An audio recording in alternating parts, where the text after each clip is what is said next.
Today, we're diving into a common concern among Spotify users: how to turn off shuffle on Spotify for Android in 2023. Stick around, and I'll guide you through the process step by step.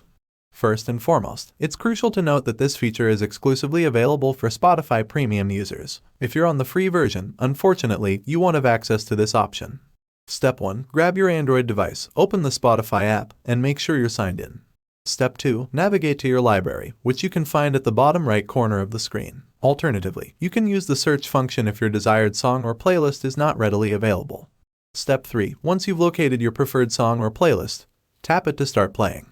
Step 4. Now, to gain control over the shuffle feature, tap the Minimize Song window to bring it to full screen. This will give you access to the playback controls.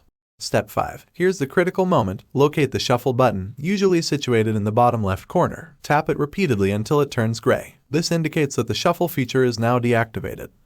A quick heads up: if you have songs in a queue, the shuffled song will be replaced by the songs in your Spotify queue. Keep that in mind as you fine-tune your playlist. And there you have it. That's how you turn off shuffle on Spotify for Android in 2023. If you found this guide helpful, don't forget to give it a thumbs up, share it with your friends, and hit that subscribe button for more useful content. Thanks for tuning into How to Mastery. Until next time, happy listening.